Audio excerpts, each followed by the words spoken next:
नमस्कार, जय हिंद, जय भारत। भारतीय अवाम ताकत दल अपने भारतीय भाई बहनों अर्थात अपने देश भारत की जनता अर्थात अपनी भारतीय अवाम से भारतीयता आधारित आपसी श्रद्धा, भारतीयता आधारित आपसी स्नेह, भारतीयता आधारित आपसी प्रेम, भारतीयता आधारित आपसी अखलाक मोहब्बत, भारतीयता आधारित आपसी सहयोग, भारतीयता आधारित आपसी सम्मान, भारतीयता आधारित आपसी एकता, भारतीयता आधारित आपसी भाईचारा तथा भारतीयता आधारित आपसी सद्भाव को समझने व उसे आत्मसात करके वैसा ही और उसी अनुसार आचरण एवं व्यवहार करने हेतु और इसके समस्त भारत में प्रचार प्रसार करने हेतु और इसके महत्व और अहमियत को प्रत्येक देशवासी को समझाकर उसे अपनाते हुए वैसा ही और उसी अनुसार आचरण एवं व्यवहार करने हेतु और प्रत्येक देशवासी को अपना ही भारतीय भाई बहन मानकर, समझकर, अपनाकर उनके साथ वैसा ही और उसी अनुसार आचरण एवं व्यवहार करने हेतु सतत, सदैव और हमेशा अदब के साथ, आदर के साथ अर्ज करता है, विनती करता है।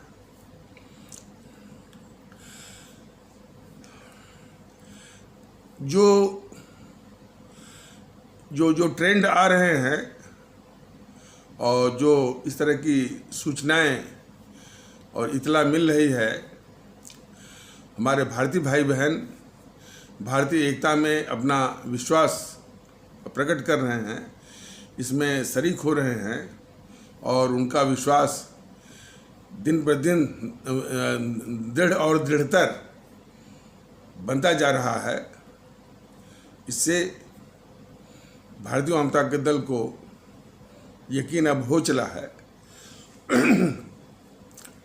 कि अब वो दिन दूर नहीं जबकि इस देश में भारतीय जनता के दल के प्रयास से और आप लोगों के सहयोग से सभी देशवासियों को, सभी अपने भारतीय भाई बहनों को भारतीयता के सूत्र में बांध लिया जाएगा। हाँ, इतना जरूर है कि ये भी जो ये समाज विरोधी जो ताकतें हैं जो कि राजनीतिक दलों के वेश में हैं, देश विरोधी जो ताकतें हैं जो राजनीतिक दलों के वेश में हैं, समाज को भी खंडित करने वाली जो ताकतें हैं जो राजनीतिक दलों के वेश में हैं, वो सक्रिय हैं, वो अब अभी भी उसी पर काम कर रही हैं। शायद ये भारतीय जनता के दल का एक अंदेशा है, सुबह है कि अभी भी हमारे कुछ भारतीय भाई बहन उनके मोह माया जाल में, उनके हथकंडे का शिकार बनते हुए बन रहे हैं। तभी वो अपने उन समाज विरोधी, समाज को विखंडित करने वाली हरकतों से बाज नहीं आते हुए दिखाई दे रहे हैं। लेकिन भारतीय जनता के दल को अब विश्वास हो चला है कि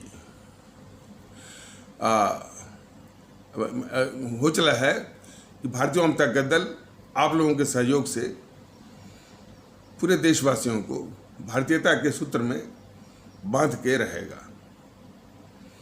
तो अब ये धीरे धीरे बात पकड़ने लगी है। बात जरूर है कि इसमें हमारे जो जैसा कि पिछले कई एपिसोडों के माध्यम से बताया गया है और आगे जब भी आवश्यकता होगी बताया भी जाएगा और इसमें भी बताया जा रहा है कि इसमें हमारे जो महान संत और दूरदर्शी और बहुत बड़े दार्शनिक हमारे स्वामी विवेकानंद ने इस विषय में जो उनका अनुभव रहा है, तजुर्बा रहा है, जो उन्होंने कहा कि the only hope is from the masses, the elite of this country is morally and physically dead. मतलब कि इस तरह के प्रयासों में जो हमारे गांव गिराज की जो जनता है, जो भोली भाली जनता है, जो मासेज है,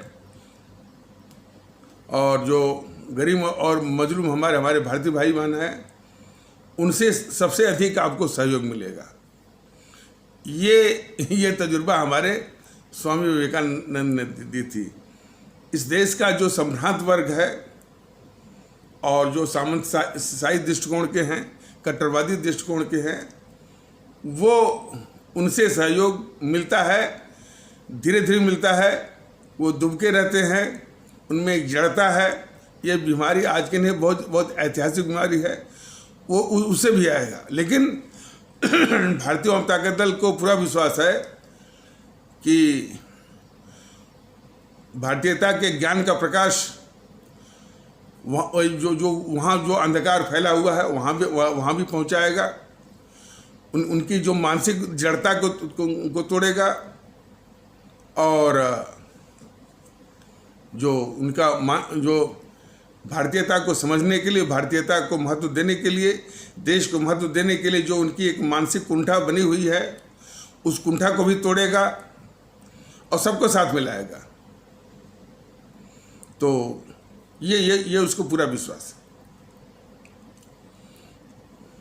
जैसा कि अभी ठीक पिछले एपिसोड में बताया गया था, किसी ने ये कहा कि साहब, यदि हमारे जो पिछड़े भारतीय भाई बहन हैं, हमारे इस्लाम आस्था वाले भारतीय भाई बहन हैं, और कुछ लोगों को आप मिला लेते हैं तो काफ़ी बहुमत आपको मिल जाएगा। और मैंने वो यदि साथ दे देते हैं और कुछ लोग और साथ में आ जाते हैं तो आपको बहुमत मिल जाएगा, सरकार बन सकती है।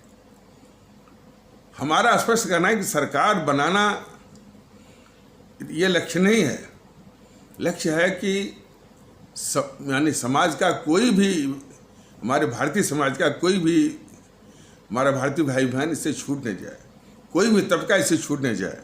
सबको इस भारतीय एकता और समानता और बराबरी,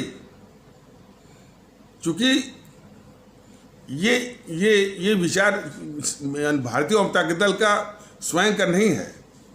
ये हमारे जो अमर शहीद रहे हैं, जो कि कई बार बताया गया है, और ये बताने की ज़रूरत भी है। जब तक लोगों की समझ में ना आ जाए, ये बार बार बताने की आवश्यकता है कि हमारे परम आदरणीय राष्ट्रभक्त शिरोमणि नेताजी सुभाष चंद्र बोस, शहीद आजम भगत सिंह, हमारे बाबा साहब ने भी काफ़ी वो प्रयास किया है। उन्होंने वो शहादत तो नहीं दी, कुर्बानी तो नहीं दी, लेकिन जितना उन्होंने प्रयास किया, जितना उन्होंने तकलीफ़ें और भी झेली हैं, तो भारतीय जनता दल की नज़रों में वो भी किसी कुर्बानी शहादत से कम नहीं है। इसलिए उनको भी उसी श्रेणी में रखता है। हमारे नेताजी सुभाष चंद्र बोस और शहीद आजम भगत सिंह के बाद उनका ही स्थान मानता है। और जब भी उसका बैनर वगैरह आप देखेंगे, भारतीय जनता दल का जो बैनर आप लोगों के सामने आएगा, तो तीसरे स्थान पर बाबा साहब को वो सम्मान दिया गया है। और हमारे इसके बाद चौथे स्थान पर अमर शहीद चंद्रशेखर आज़ाद, अमर शहीद अशफाकुल्ला, अमर शहीद खुदीराम बोस, अमर शहीद सुब्रमण्यम भारती, अमर शहीद श्रीमती रानी लक्ष्मीबाई, अमर शहीद श्रीमती रानी चंद्रिमा, अमर शहीद श्रीमती रानी गडेलियो। इन अमर शहीदों के, इन क्रांतिकारी अमर शहीदों के और इतने उच्च कोट के देशभक्तों के का जो पैगाम था एकता का, और एकता भारतीयता के हम सभी लोग भारतीय हैं।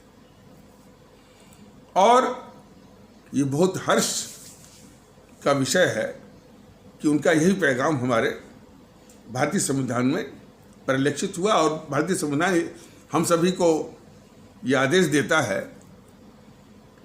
अपनी प्रस्तावना के जरिए कि हम सभी लोग इस देश के भारतीय नागरिक हैं। जब कहता है we the people of India, हम भारत के लोग, इस तथ्य के मर्म को हर एक भारतीय भाई बहन को समझना चाहिए, और समझने के बाद फिर भूल जाना चाहिए कि हमारा अस्तित्व इस देश में हिंदू के रूप में है। हम यह बिल्कुल भूल जाना चाहिए कि हमारा अस्तित्व, हमारा वजूद इस देश में मुस्लिम के रूप में है।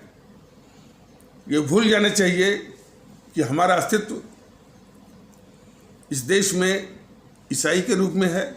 ये भूल जाना चाहिए कि हमारा अस्तित्व इस देश में वो सिख के रूप में है, इत्यादि के रूप में। और उसी प्रकार संविधान लगने के बाद ये बिल्कुल भूल जाना चाहिए कि हमारा अस्तित्व एक ब्राह्मण के रूप में है, हमारा अस्तित्व एक ठाकुर, क्षत्रिय और राजपूत के रूप में है, हमारा अस्तित्व जो है इस देश में यादव के रूप में है, हमारा अस्तित्व इस देश में व्यापारिक वर्ग के रूप में है, हमारा अस्तित्व इस देश में जो अनुसूचित जात या अनुसूचित जात के रूप में है, या हमारा अस्तित्व इस देश में कश्मीरियत के रूप में है, हमारा अस्तित्व जो है पंजाबी के रूप में है। ये सब जो है उसको भूल जाना पड़ेगा। यह भी उसको भूल जाना पड़ेगा कि हमारा अस्तित्व जो है वो बिहारी के रूप में है। यह भी भूल जाना पड़ेगा कि हमारा अस्तित्व असमिया के रूप में है। यह भी भूल जाना पड़ेगा कि हमारा अस्तित्व इस देश में बंगाली के रूप में है। यह भी भूल जाना पड़ेगा कि हमारा अस्तित्व इस देश में गुजराती के रूप में है। यह भी भूल जाना पड़ेगा कि हमारा अस्तित्व इस देश में मराठी के रूप में है। यह भी भूल जाना पड़ेगा कि हमारा अस्तित्व इस देश में उड़िया के रूप में है हमारा। और यह भी भूल जाना पड़ेगा कि हमारा अस्तित्व तमिल के रूप में या तेलुगु के रूप में या कन्नड़ के रूप में या मलयालम या मलयाली के रूप में है। हमारा अस्तित्व सिर्फ इस देश में एक भारतीय के रूप में। सबको समझना पड़ेगा। ये तो वो रहा, लेकिन इसके अलावा वही राष्ट्र, अब ये हमारा जो है एक भारतीय गणतंत्र है, भारतीय गणराज्य है, इंडियन रिपब्लिक है, चूंकि ये भारत के संविधान से चलता है, उसके द्वारा नियंत्रित है, संचालित है और आदेशित और निर्देशित है। मतलब उसके द्वारा कंट्रोल्ड है, उसके द्वारा मैंडेटेड है, उसके बाद द्वारा डायरेक्टेड है और उसके द्वारा कंडक्टेड है। तो इसलिए हमारा ये देश भारत राष्ट्र एक भारत गणराज्य है और भारतीय गणतंत्र है और इंडियन रिपब्लिक है। ये मोहन भागवत जैसे लोगों की बातों को बिल्कुल तरजीह मत दीजिए। वो झूठ बोलता है हमेशा, वो बनता हमेशा झूठ बोलता है। हिंदू राष्ट्र हमारे देश की पहचान यही है। इसीलिए हम जो जितने लोग हम हैं एक इकाई के रूप में हम लोग भारतीय नागरिक हैं। ये चीज़ आप समझनी पड़ेगी। ये बात जरूर है कि जितनी भी देश विरोधी ताकतें हैं राजनीतिक दल विश्व में, वो आपको सिखाती हैं कि आप अपने को ठाकुर, राजपूत, क्षत्रिय समझो भैया, आप अपने को ब्राह्मण समझो, सम्मेलन भी करते हैं। ये सभी जो है समाज विरोधी हरकतें हैं। और यही नहीं,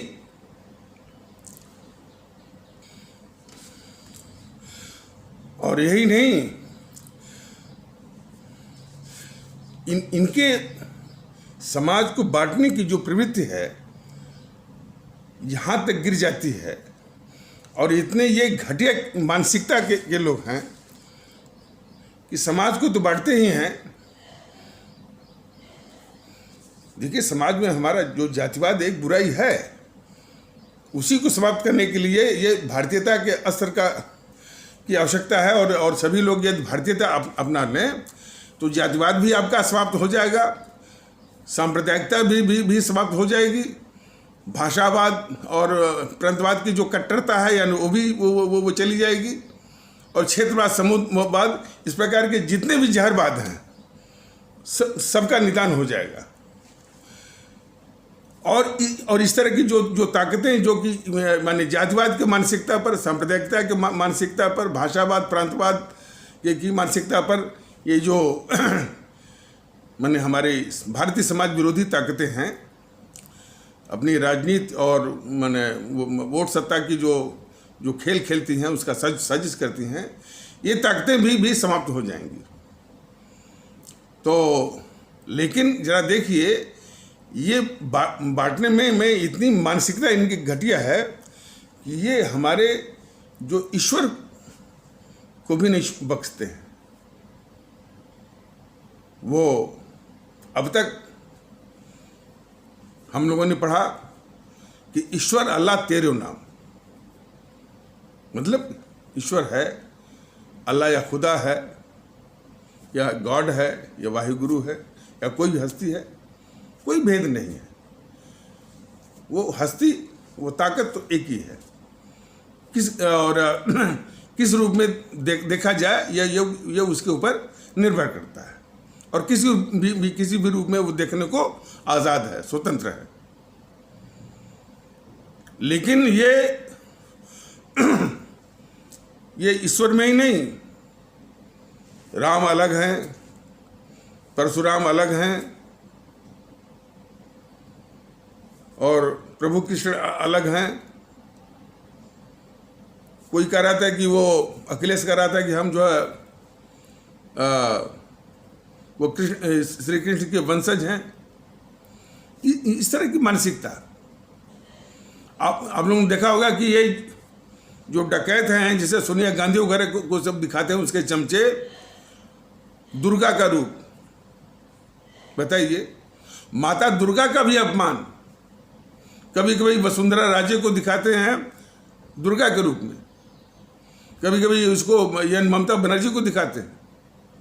बताइए, देश के अभिशापों को, देश के डकैतों को, समाज को तोड़ने वालों को माता दुर्गा के रूप में, कभी किसी और हमारा जो ईश्वरीय मान्यता है उसके रूप में। तो ये सब बहुत घटिया मानसिकता के हैं। सवाल इसीलिए तो भारतीय जनता दल कर रहा है कि भाई इनको नष्ट में नाबूद करिए। जब ये व्यवस्था में पहुंचेंगे और कंट्रोलिंग पोजीशन में पहुंचेंगे, जब ये और क्या करने की हेम ऑफ अफेयर्स बोलते हैं अंग्रेजी में, हेम ऑफ अफेयर्स में पहुंचेंगे, उसको कंट्रोल करेंगे, तो उस वातावरण को कैसा बना देंगे, ये बिल्कुल सहज, इसका सहज अंदाज किया जा सकता है। इसीलिए इस व्यवस्था से गरीब लोगों को कुछ मिला नहीं है। यही कारण है कि ये समाज विरोधी ताकतें हैं।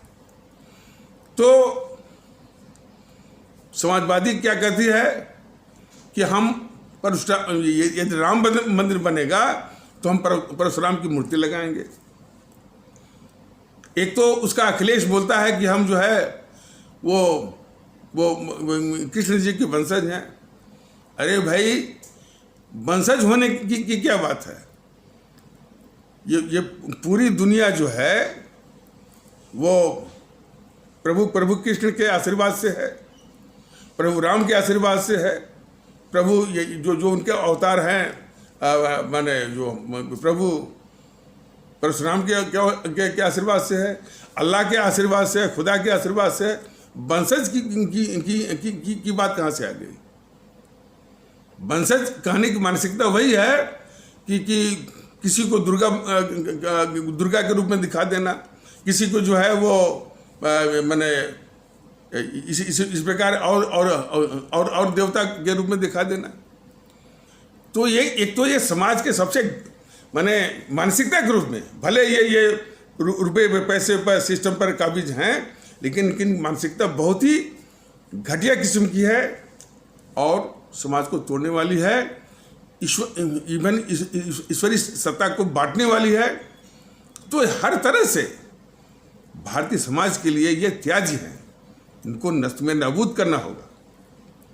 और संजोग से, सौभाग्य से एक व्यवस्था बनी हुई है, वो चुनाव और मतपेटी, ईवीएम। तो ईवीएम पर, मतपेटी पर, बैलेट बॉक्स या बूथ पर इनका पक्का इंतजाम करना होगा। और ये बांटने वाली ताकतें हैं। तो बीजेपी को देखिए, बीजेपी के लोग कहते हैं कि मोदी जी आए तो जातिवाद तोड़ दिए, और सबसे घटिया किस्म के जातिवाद ये बीजेपी कर रही है।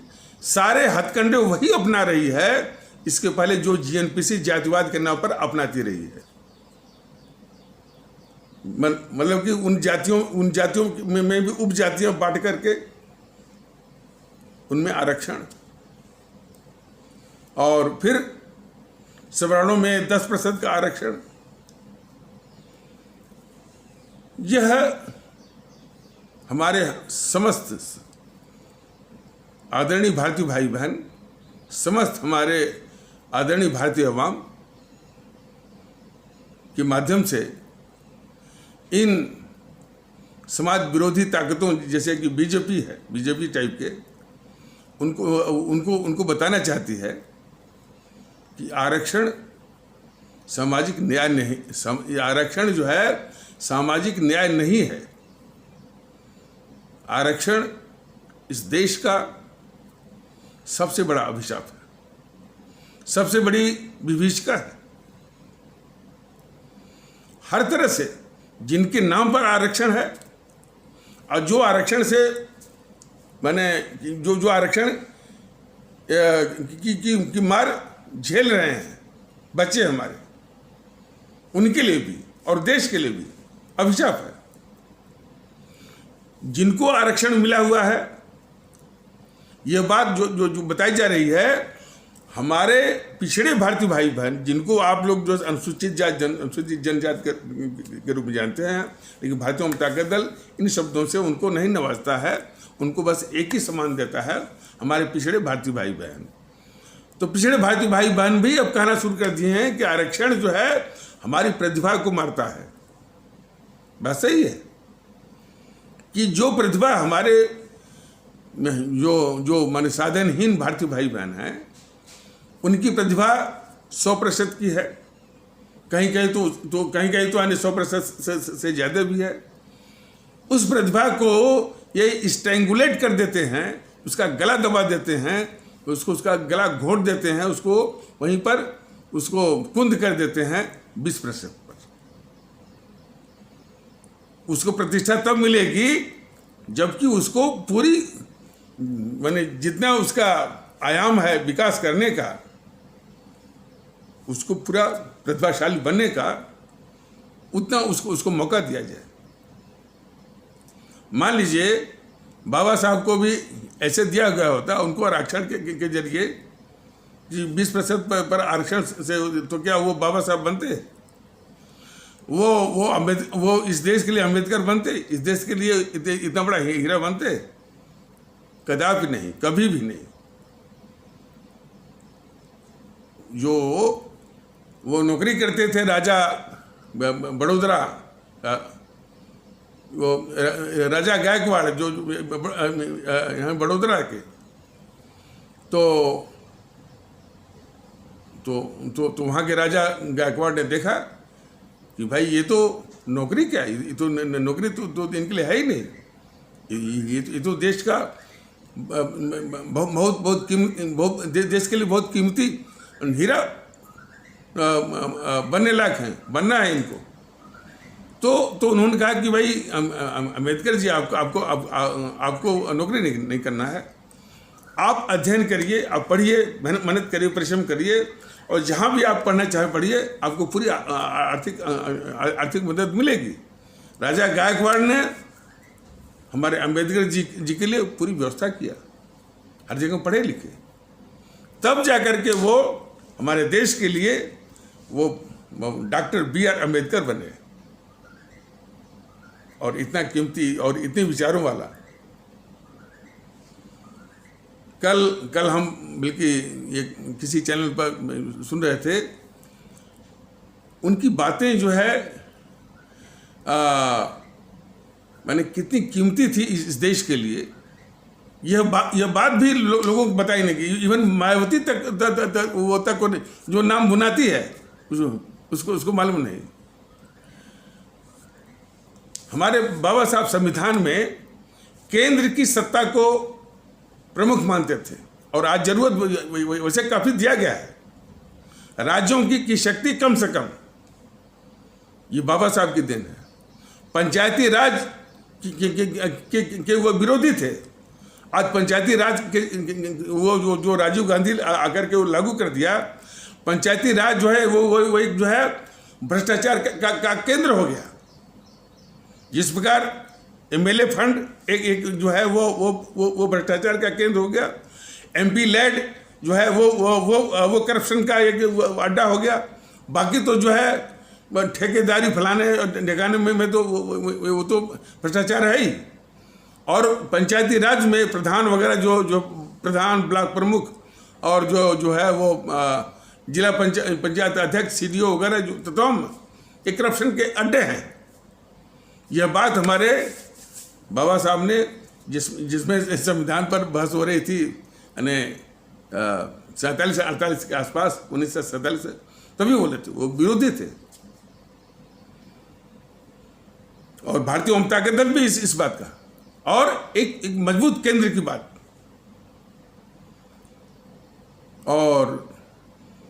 और कई मामलों में वो और कट्टर जो है वो देशभक्त थे।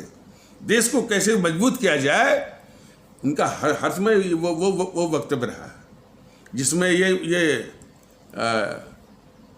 गद्दार जवाहरलाल नेहरू एक संवैधानिक छल करके धारा 370 और 35 से को डलवाना चाह रहा था, और अपने चमचा जो शेख अब्दुल्ला को भेजा था। तो वो इसीलिए बाबा साहब ने उस प्रावधान को देखते ही वो भगा दिया उसको, और ये डांट के भगाया था कि अच्छा तो तुम मैंने खाएगा यहाँ माने इस देश का और गाएगा पाकिस्तान का, ये शब्द थे उनको। और उन्होंने कहा कि मैं देश के साथ विश्वासघात नहीं कर सकता, भगा दिया उसको। तो वो कट्टर किस्म के जो है वो देशभक्त थे। इसीलिए तो भारतीय जनता दल जो हमारे अमर शहीद हैं उनके समतुल्य उनको सम्मान देता है। बाकी तो भुनाते हैं सब।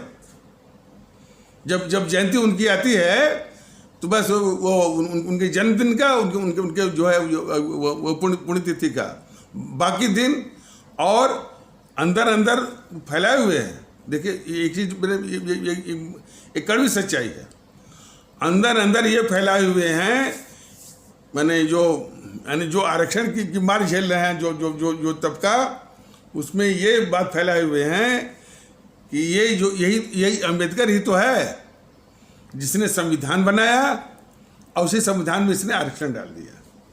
ये भी एक बहुत बड़ा झूठ है, दोनों झूठ है। संविधान सिर्फ बाबा साहब ने ही नहीं बनाया, बाबा साहब का योगदान है और बहुत बड़ा योगदान है, लेकिन बाबा साहब ने ही बनाया ये भी गलत है। उनका योगदान तो बहुत है। और आरक्षण इनकी देन नहीं है। ये जो है वो यथार्थ है, सच्चाई है। आरक्षण इन्हीं जो वोट बटोरने वाले देश के दुश्मन जेएनपीसी की देन है। और उस आरक्षण में बड़ी शरारतें किए हैं। उस आरक्षण में जो अन्य पंथ के जो माने अनुसूचित जाति और अनुसूचित जनजाति के हैं उनको बाहर निकाल दिया। सिर्फ एक ही पंथ यानी हिंदू सनातन के ही वो अनुसूचित जाति अनुसूचित जनजाति उसमें पड़े हुए हैं। ये खुराफात जो है वो सन 52 में ही कर दी गई थी। और इस चीज़ को कोई जानता भी नहीं था। ये शातिर बहुत हैं, जेएनपीसी से बढ़ करके इस देश में कोई शातिर नहीं है। और ये खुलासा हमको भी जानकारी तब हुई कि एक बार वो शकील अहमद बैठा था किसी टीवी के परिचर्चा में, किसी ने पूछ दिया कि शकील साहब जरा ये बताइए ये क्या सही है कि इस आरक्षण व्यवस्था में हिंदू सनातन के अलावा जो हमारा जो इस्लाम आस्था वाला भारतीय भाई बहनों का समाज है, हालांकि वो इस्लाम तो नहीं बोलेंगे, मुसलमान बोलेंगे, उन्होंने कहा कि मुस्लिम को और आपके ये ईसाई के या इनके अनुसूचित जात अनुसूचित जनजाति का व्यवस्था उसमें नहीं है। तो वो बड़े घुमा करके उसने कबूला इस बात को, हाँ भाई गलती हो गई, इस गलती को ठीक करना था। अरे सन 52 की गलती है और आकर के जो है वो 2014-15 में भी वो बोल रहा था। तो ये हर तरह से इस देश की वो शातिर संगठन है, और शातिर तो जो है ये है, मैंने इनके जो विरोध में आते हैं वो उनसे भी अधिक शातिर हैं, जो इनको बचाते हैं। इनका असली खतरनाक चेहरा माने बेनकाब न हो, इसकी बहुत बड़ी साजिश कर रहे हैं बीजेपी वाले। ये सबसे बड़ा दुख रहा है। तो खैर, तो बात हो रही थी कि बाबा साहब पर, बाबा साहब जो है बहुत बड़े देशभक्त थे, और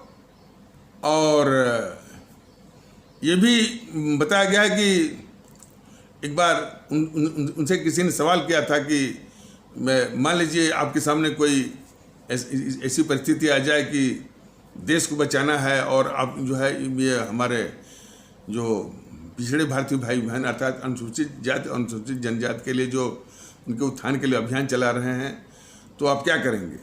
उन्होंने साफ कहा कि ये देश पर यदि कोई मुसीबत आती है तो मैं इस अभियान को, इस प्रयास को थोड़े वक्त के लिए मैं रोक दूंगा, मैं देश की समस्या में लग जाऊंगा, और जब उसका समाधान निकल जाएगा तो फिर मैं इसी प्रयास में लग जाऊंगा, सब बोले थे।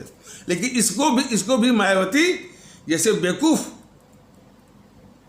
इस मर्म को नहीं समझती है। वो एक बार वक्तव्य दी थी कि नहीं, बाबा साहब ने तो ये कहा था कि यदि देश के ऊपर समस्या भी आ जाए तब भी हम जो है हम देश नहीं देखेंगे, हम तो वही करते रहेंगे जो कर रहे हैं। तो उसको भी मायावती जैसे वो बेवकूफ लोगों को भी पता नहीं है कि बाबा साहब के मन में देश के प्रति कि किस कोट की और किस स्तर की और किस उच्च स्तर की देशभक्ति की भावना थी उनमें। तो अब तो इसलिए तो हमारे उन विद्वानों ने, डॉक्टर राजेंद्र प्रसाद भी उन्हीं के टक्कर के विद्वान थे, और जो कि पूरी जो संविधान बनाने वाली जो संविधान सभा के अध्यक्ष थे, और डॉक्टर राजेंद्र प्रसाद ने इनको बहुत इज्जत दी, इसलिए कि जितनी भी समितियां थीं उनमें सबसे महत्वपूर्ण और मार्मिक समिति थी हमारे ड्राफ्टिंग कमेटी, मसौदा समिति, उसके अध्यक्ष उन्होंने बनाया, और परिश्रम करके बहुत अप्रतिम संविधान बनाया। और संविधान का जो चाहते थे उसी के अनुसार बना हुआ कि सारे नागरिकों को समानता का अधिकार दिया गया, सब दिया गया। अब ये जो दुष्टवे हैं जेएनपीसी और लोग वो समानता को लागू नहीं कर पाते हैं, ये दुष्टता इनकी है, संविधान में कमी नहीं है। और एक ही बार में हर चीज़ जो है वो दुरुस्त नहीं हो जाती, लेकिन जो संविधान का जो ढांचा बना है वो बहुत ही बढ़िया है, बहुत ही उत्तम है।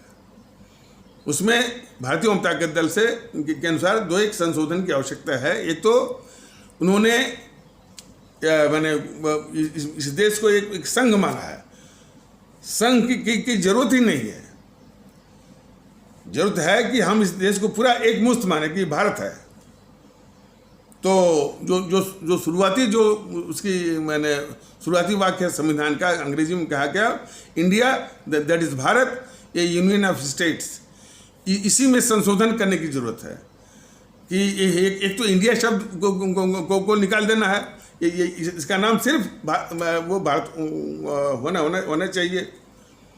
और जैसे ये गवर्नमेंट ऑफ इंडिया बोलते हैं ना, तो गवर्नमेंट ऑफ इंडिया भी नहीं, गवर्नमेंट ऑफ भारत हर जगह, वो अंग्रेजी में भी भारत और हिंदी में भी भारत। कुछ लोग हिंदुस्तान भी कहते हैं, वो हिंदुस्तान भी नहीं, सिर्फ भारत।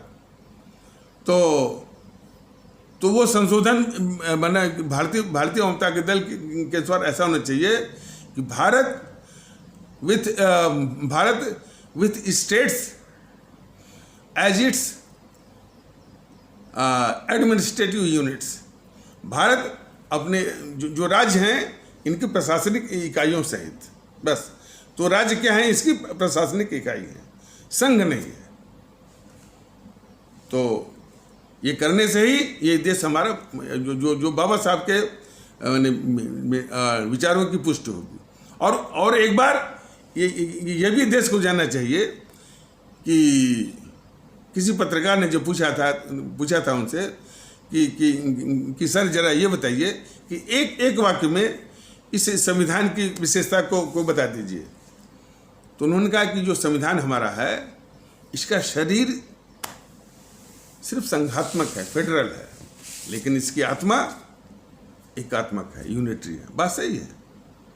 शरीर ऊपर से देखने से लगता है कि संघ है, लेकिन केंद्र को इतनी पावर दी गई है और किसी भी परिस्थिति में एक झटके में सारे अधिकार स्टेट के जो है वो खत्म हो जाएंगे और वो एकात्मक सरकार बन जाएगा। लेकिन ये कायर मोदी के लिए नहीं है, इसने तो कायरता की हद कर दी है। प्रधानमंत्री का इकबाल भी खो दिया है इसने। ये मुख्यमंत्रियों से गाली सुनता है, क्या बताएं। कोविड के समय में इतनी अनुशासनहीनता, इतनी जो मौतें हुई हैं वो सिर्फ अनुशासनहीनता के चलते, और उसी अनुशासनहीनता के चलते जो है वो कोरोना फैला है। अनुशासन रहा होता न तो कोरोना फैलता, न तो यानी जो है वो सारे आर्थिक धंधे बंद होते, न तो यानी गरीब भारतीय भाई बहनों का, गरीब मजदूर भारतीय भाई बहनों के धंधे जो छूटते, और आर्थिक प्रगति भी नहीं रुकती, सिर्फ जो है अनुशासनहीनता के चलते। और वह अनुशासनहीनता इसी कायर मोदी के ही कारण है। इसलिए तो भारतीय जनता दल कहता है इस देश में, इस देश की सेवा करनी है, आवाम की खिदमत करनी है, इस मुल्क की खिदमत करनी है, तो हमारे परम आदरणीय राष्ट्रभक्त शिरोमणि नेताजी सुभाष चंद्र बोस का जो शासन का जो मॉडल है, सख्ती का और अनुशासन का, और सख्ती अनुशासन के साथ भारतीय जनता दल कहता है कि निष्पक्षता भी उतनी आवश्यकता है। सख्ती और अनुशासन की सबसे बड़ी कसौटी होती है निष्पक्षता। यदि निष्पक्षता नहीं है तो सख्ती अनुशासन बेकार है। और उसी से मिला हुआ चुस्त दुरुस्त शासन प्रशासन। तो यदि शासन प्रशासन चुस्त दुरुस्त हो, सख्त और अनुशासन और सख्त और जो है वो अनुशासित और निष्पक्ष हो, तो आवाम को फायदा ही फायदा है। यानी न कोई रुकावट है, न कोई खौफ है। सारे जो है आपराधिक वृत्ति के वो डरे रहेंगे या धीरे धीरे अपनी प्रवृत्ति को छोड़ भी देंगे। तकलीफ किसको होगी? ये जो माफिया टाइप के हैं। तकलीफ किसको होगी? जो अपने को गुंडा समझते हैं, अपने को रसूखवाला समझते हैं, अपने को दादा समझते हैं, इनको तकलीफ होगी। हाँ, अब जब इनको तकलीफ होती है तो यही एक माहौल बनाते हैं, लोकतंत्र की हत्या हो गई, लोकतंत्र का गला घोट दिया गया लोगों को बरगलाने के लिए। लेकिन ऐसी वो प्रवृत्तियां जो है एक सख्त और अनुशासित व्यवस्था में ये इनको कुचल दिया जाता है, और कुचलने की जरूरत भी है। तो यदि वैसा शासन का माहौल होता है जो कि जिसमें कि भारतीय जनता दल का विश्वास भी है, और जब भी उसको मौका मिलेगा तो उसको लागू भी करेगा, तो कोविड जो 2 साल पहले से आया था, न तो वो आ भी जाता तो तुरंत उसका निदान भी हो गया होता, और कोई असर नहीं होता। हमारे देश के लोग जो काम कर रहे हैं वो जो है काम कर रहे होते, सबके नौकरी और सबके धंधे और आर्थिक गतिविधि भी चलती, और आर्थिक जो नुकसान होता वो भी नहीं वो होता, और हमारे जो गरीब और हमारे जो मजदूर भारतीय भाई बहनों का जो धंधा छूट गया है वो भी नहीं होता, और ये नुकसान भी नहीं होता, और इतनी मौतें भी नहीं होती। इतनी जो जाने गए कुछ नहीं होता, लेकिन अनुशासन। तो ये मोदी महोदय बिल्कुल खुद ही अनुशासनहीन है, और अनुशासनहीन और उदंड अध्यक्ष यानी मुख्यमंत्रियों की जमात लेके चल रहे हैं। संविधान की सारी व्यवस्थाओं का सीधा सीधा वो मजाक है। अरे ये पश्चिम बंगाल में जो है इन्हीं के राज्यपाल की वो सरेआम बेइज्जती कर रही है। वो देश विरोधी वो ममता, अब वो ख्वाब सब उसको थोड़ा सा ऊपर कर दिया, थोड़ा सा वो चुनाव जीत गई, अब तुम पीएम बन सकती है। तो हम कह रहे दौड़ा वो लगा रहे दिल्ली का। तो जो मुख्य बात इसमें कहनी थी, लगता है कि ये एपिसोड थोड़ा लंबा हो गया, आगे आने वाले एपिसोड में बताया जाएगा कि वैसे इसकी भूमिका ये बता दी जाए। जब पश्चिम बंगाल से आप आगे चलिए पूर्वोत्तर की ओर, तो बांग्लादेश और नेपाल के बीच में एक पतला सा माने बेल्ट जाता है, करीब 18-20 किलोमीटर चौड़ा और करीब 50-60 किलोमीटर लंबा है। तो नक्शा आप देखेंगे तो वो लोग कहते हैं कि ये मुर्गे की गर्दन जैसा लगता है नक्शा। देश के, भारत के दुश्मन खास करके चीन की नज़र इसी पर रहती है कि यदि इसको काट दिया जाए, जो 18-20 किलोमीटर का चौड़ा है, किसके बीच में, नेपाल और बांग्लादेश के बीच में पतला सा जाता है, पट्टी जाती है, तो उसी को बोलते हैं चिकन नेक, अंग्रेजी में चिकन नेक कहते हैं। और वैसे या मुर्गा या मुर्गी का गर्दन भी कह सकते हैं। इसकी नौबत नहीं आती। सन 1949 में जब वो चीन तिब्बत को खा गया तो नेपाल भी डरने लगा। तो नेपाल के राजा थे त्रिभुवन सिंह। तो ये गद्दार जो है तिब्बत को सौंप चुका था, जो नरसंहारी जो है कम्युनिस्ट चीन का। और ये उसी के डर से चीन के नरसंहारी विस्तारवादी नीतियों से डर करके ये नेपाल भी कह रहा था कि हम भारत में मिलना चाहते हैं। जो गद्दार नेहरू के विषय में भारतीय जनता दल स्पष्ट बिल्कुल बोला है कि ये हमारे भारत विरोधी अंतर्राष्ट्रीय साम्राज्यवादी ताकतों का बहुत ही खतरनाक भारत विरोधी एजेंट था। हर तरह से भारत की बर्बादी वो चाहता था। अब इसको ये जेएनपीसी वाले क्या क्या बना दिए हैं, और ये मोदी जी भी उसको पूछते रहते हैं।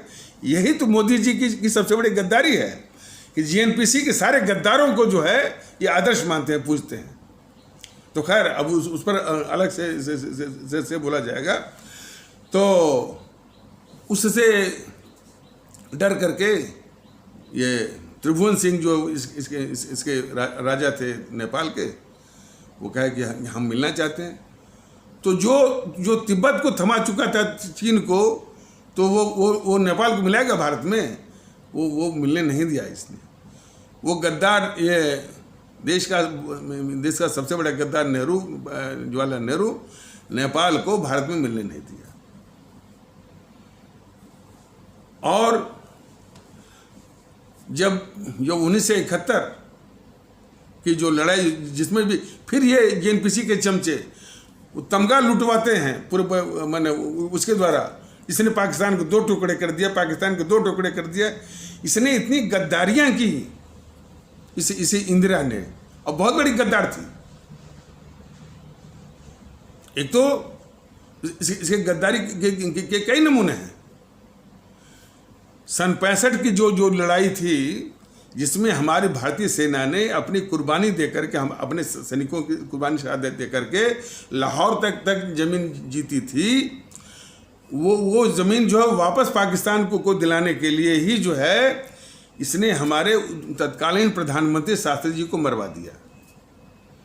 सत्ता की तो हवस थी, मतलब कि इसके बाद वो प्रधानमंत्री बनना था उसको, वो तो खैर था ही। लेकिन उसमें उसके ऊपर सिर्फ पाकिस्तान को वो ज़मीन दिलाने के लिए, कौन ज़मीन? सन 65 की लड़ाई में जो हमारी सेना ने पाकिस्तान की ज़मीन जो है लाहौर तक जीती थी, उसको लौटवाने के लिए ये जो है और साजिशकर्ताओं के साथ मिल करके हमारे तत्कालीन प्रधानमंत्री लाल बहादुर शास्त्री को उसने मरवा दिया इस इंदिरा ने। तो ये सबसे बड़ी उसके गद्दारी है। तो और फिर 71 में फिर हमारी सेना जो है लाहौर तक जमीन जीती थी। उस जीती हुई जमीन को इसने शिमला समझौता के जरिए, और कौन जमीन कि हमारी भारतीय सेना ने अपने सेनाओं की कुर्बानी शहादत दे करके वो ज़मीन जीती थी। हमारी भारतीय सेना के कुर्बानी शहादत के द्वारा वो जीती हुई ज़मीन को इस गद्दार इंदिरा ने शिमला समझौते के जरिए उसको लौटा दिया। और यही गद्दारी नहीं, जब वो ये बांग्लादेश अलग हुआ पाकिस्तान से, यानी पूर्वी पाकिस्तान जब अलग हुआ, तो मुजीबुर रहमान बोले थे कि भाई हम जो है भारत में मिलना चाहते हैं। और वो बड़ा अच्छा मौका था कि कम से कम उतना हिस्सा भारत में मिल गया होता। ये गद्दार इंदिरा मिलने नहीं दिया। देखिए, यदि वो बांग्लादेश भारत का हिस्सा हो गया होता तो ये बांग्लादेश घुसपैठिया एनआरसी की समस्या होती, जिस पर कि इस हमारे देश की आधी राजनीति चल रही है। जितनी भी ये गंदी राजनीति चल रही है इस देश में, सब के सब जो है उसकी जड़ में ये गद्दार नेहरू है। इसी ने पाकिस्तान बनवाया। और फिर उसकी बेटी ने मैंने जो है जो जब उसे अलग भी हुआ पूर्वी पाकिस्तान, वो पूर्वी पाकिस्तान भारत में मिलना चाह रहा था, तब भी इस गद्दार इंदिरा ने मिलने नहीं दिया।